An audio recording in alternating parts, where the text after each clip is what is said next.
Our next speaker, Charbel Khalil, is committed to unraveling complex societal challenges. With a diverse background and a dedication to fostering dialogue, Charbel's speech, The Clash of Civilizations in Lebanon, will offer a thought-provoking exploration of pressing issues. Welcome to the stage, Charbel Khalil.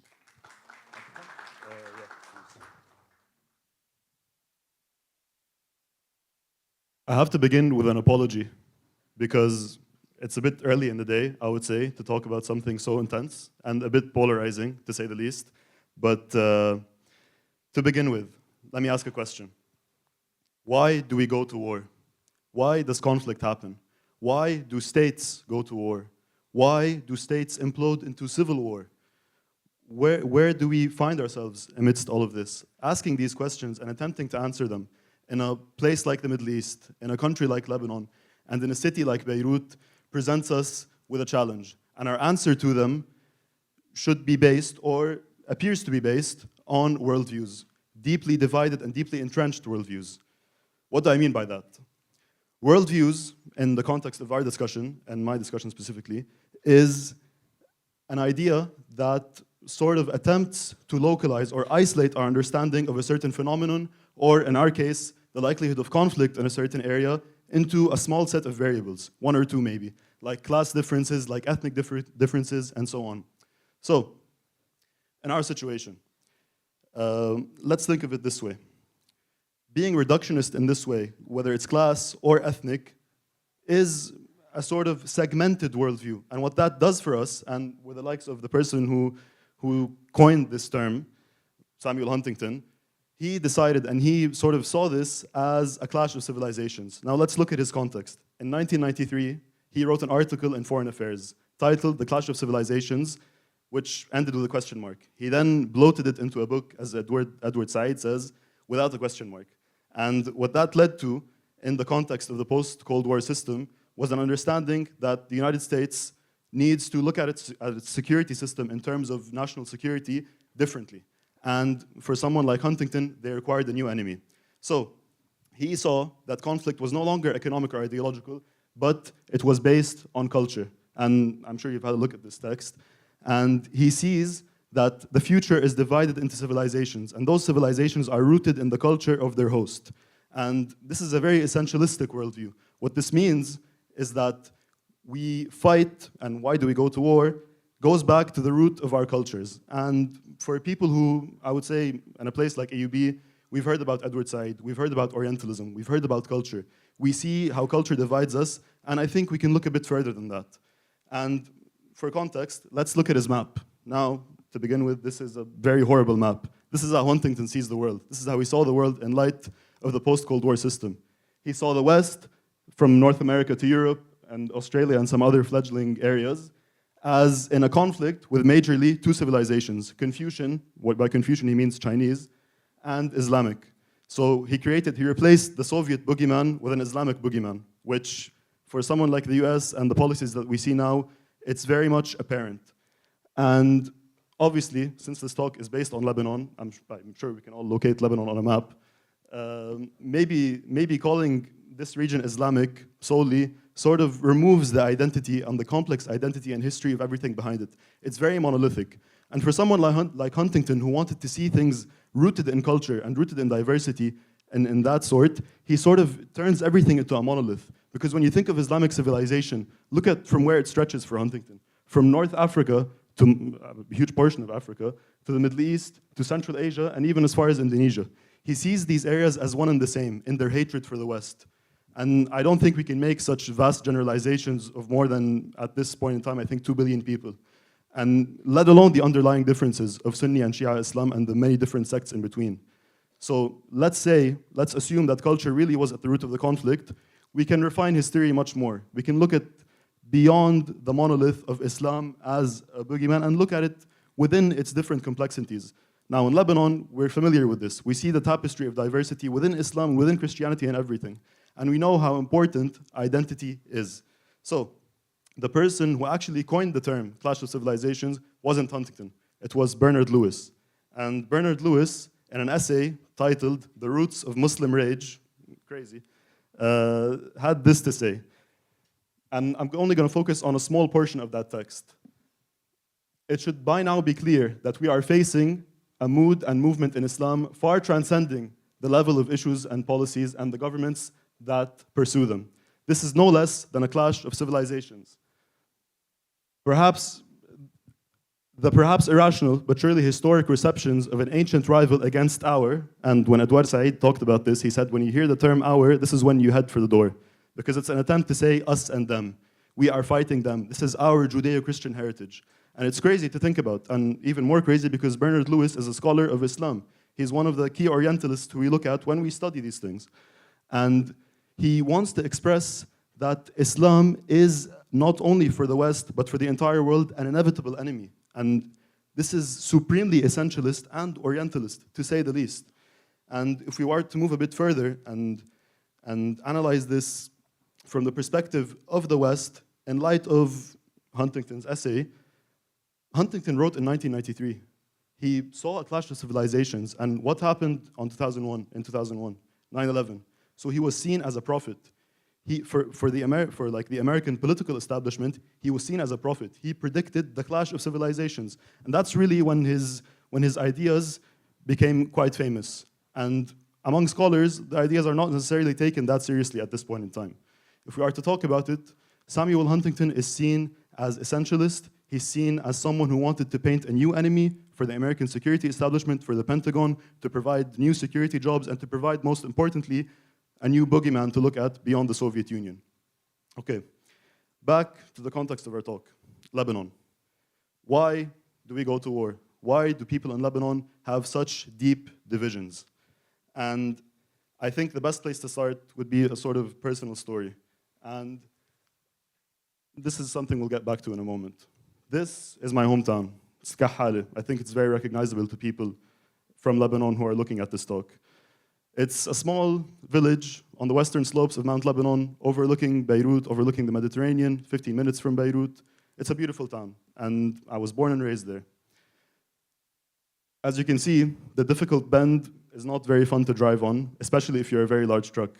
And we always hear, at least a couple of times a year, of trucks falling over the road, and it's a headache for everyone, especially the driver. And what ends up happening is the whole road gets closed, and this is one of the main roads that takes us to the Bekaa Valley, which ends up being a headache for everyone involved. This summer, the past summer, one of the trucks that fell had a bit of a big political implication. And it was a truck owned by Hezbollah. I think I have to start with a disclaimer at this point in time. I'm not here to make any political statements. I'm not here to be partisan in any way, shape, or form. I'm here to analyze events, how they happen, and how we should observe them, okay? So I think most of us from Lebanon know what happened and have an idea of what happened and the implications of them. Let's analyze it from a clash of civilizations narrative. The truck owned by Hezbollah fell over here, and there was a clash between the locals and the people accompanying that truck, and one on each side ended up being killed. This was a huge shock for the entirety of the country.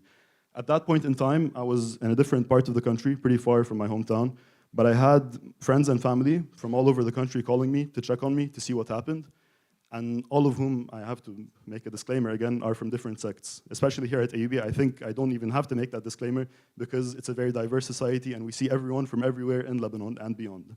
But something, and I think we're used to it in Lebanon, after traumatic events, everyone wants to call everyone. I think everyone remembers the port explosion. The lines were cut because of how many people were calling each other, and it's a very unfortunate that this has become the norm. And same situation here, people were calling everyone to check on them. That's unfortunately normal, but what's not normal, or at least what struck me the most, was looking at social media after this. And what I saw were my close friends, people I was raised with, people from my school, my colleagues, from a particular sect, calling my hometown and my family and the people who live there traitors.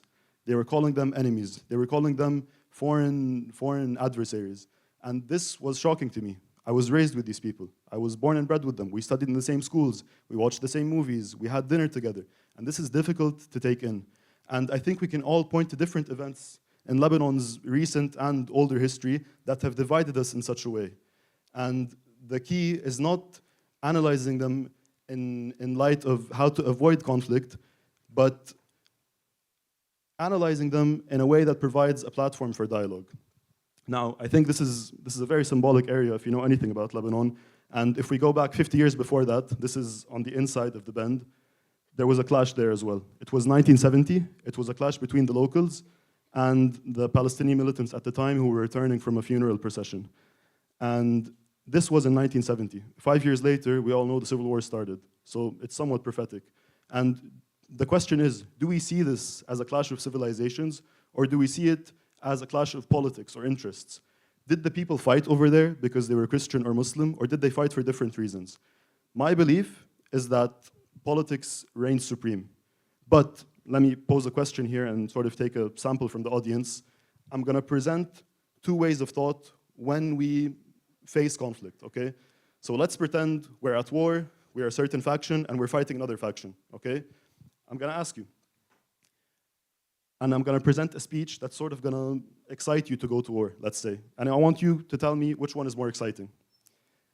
Okay, to begin with, I'm going to describe our enemy. Our enemy is someone who has been our enemy for hundreds of years, if not thousands. They live differently, they seek to kill us, they seek to destroy us, and they have a culture of death.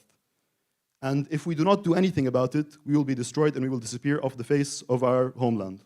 Okay, this is the first option. Second option. Look at these people. They have a slightly different political opinion than ours. Let's have a nuanced discussion about this. They believe that we should enact policy A, policy B, and policy C. We believe in these different policies. They're slightly different. And for that reason, we have to fight them. Which idea from here to here would be more convincing for you to go pick up arms and fight? I think we all have to agree that it's probably this one. I mean, if you decide on this one, then I think we have some questions for that. But for me, or at least for many people, this is how we ought to observe the clash of civilizations. It's not so much an attempt to look at why people fight, but an attempt to redress why people fight. If we look at the Lebanese civil war, for example, it's very easy to analyze it and say it was Christians fighting Muslims. But I think as locals, we know more than that. We know it was much more nuanced. We know that there were economic factors at play. We know there were political factors at play. We know there were foreign powers at play. And we know that there were people from both religions on different sides of the conflict, suffering in different ways. This is important to realize. But when ideas like Huntington's get passed around, and these essentialist principles become the norm, and I think they are the norm right now, I think people love to speak in a way that's us and them, that's divisive, that seeks to create a bridge that cannot be crossed.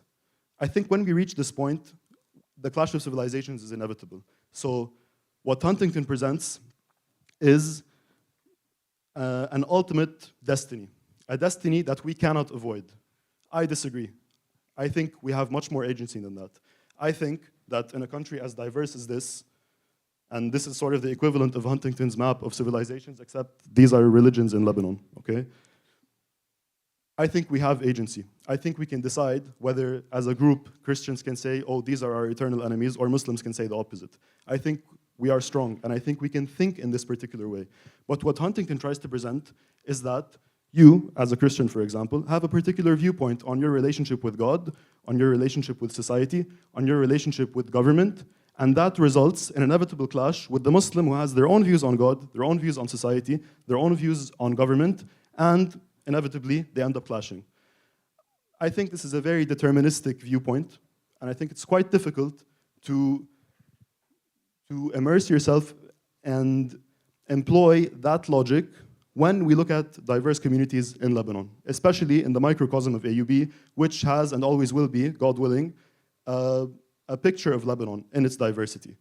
Now, it's up to us whether this diversity becomes a point of richness, a point of cultural encounter, a point where we can be a beacon for the world, or it's up to us whether we're going to let this divide us, or whether we're going to let this turn into what has become an academic term, unfortunately, the Lebanization of politics. When scholars right now talk about countries being Balkanized or Lebanized, they mean being divided. They mean being partitioned into their various groups.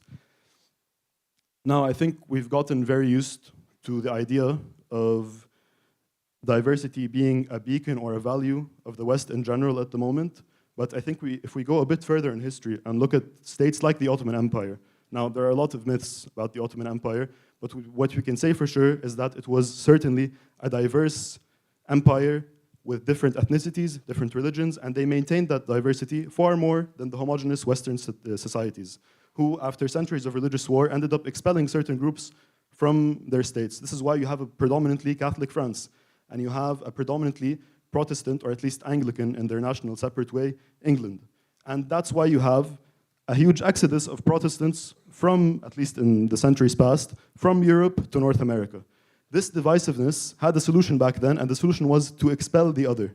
And the reflection of that right now is the state of Israel over here. It is the idea that we have to create a homogeneous state based on ethnicity, based on religion, for us to be able to live peacefully.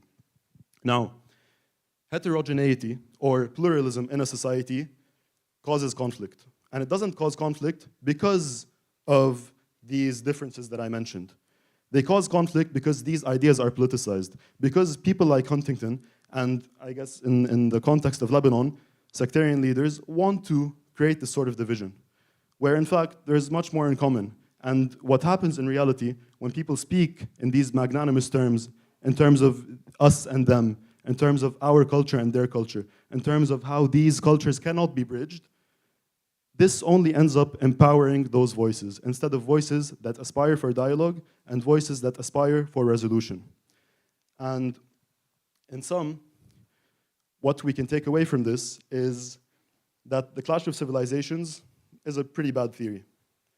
And the reasons for that are many. For example, if we go back to the map here, what two major, in the light blue section, Orthodox countries are fighting? Ukraine and Russia. And Huntington proposed that people will fight on the fault lines of civilizations. So it will be a fight between the West and Orthodox civilizations, or between the West and Islamic civilizations. Now, who is the largest ally of the US in the region aside from Israel? Saudi Arabia, the birthplace of Islam, one of the most Islamic states in the world. That's one of the major contradictions to Huntington's theory. And of course, it can be improved, but the fundamental question remains. Do we fight because of culture, or do we fight because of other reasons? And here we return to agency. And the concept of agency is important because it allows us to make our own decisions. Are we, in Lebanon at least, Christian and Muslims, destined to clash? Is that really something we have to envision? Is this why right now in Lebanon we have calls for federalism, or calls even further for partition? Can we go further than this? Or is it just a tool to divide? Now, I don't want us to be overtly optimistic. So, for example, let's say this were true. We shouldn't avoid calling it true for the sake of political correctness. But at the same time, we should think about it in a nuanced way. So when conflicts happen, like the one in my hometown, it is far more a political than religious conflict. But what ends up happening is that these political ideas end up being turned into religious ideas and religious overtones, so that it feels like you as a person and you as your culture and you as your family are being threatened. Not only your political policy ideas, which mean nothing, but your essence, your very essence as a human being, your essence as a society is being threatened. And only if we move past this can we avoid the clash of civilizations. This is how we can subvert it. But if in the modern idea, where it's not only nature and nurture, but also nature, nurture, and algorithms with social media clearly intensifying the strife and conflict between people, not only in Lebanon, but in the States. See, for example, the insurrection in America during the 2020 elections, how Donald Trump, in terms of what happened on the social media platforms, helped incite an insurrection. Who could have thought that an insurrection would happen? It's more likely that the parliament in the US went away, like, instead of here. Can you imagine? And the way we ought to think about this is, the clash of civilizations is not inevitable, but if we're not careful, it can certainly happen. And it's up to us to decide on how that works. It's up to us, at least as Lebanese, to decide who we vote for, how we work, how we speak to each other, how we analyze and how we enjoy our religious diversity or cultural diversity or economic differences, and how we move forward. And it's my view that dialogue will always triumph over violence. But we need to be proponents of dialogue and not proponents of violence. And in the current state of things, I have to apologize, but it doesn't seem very hopeful.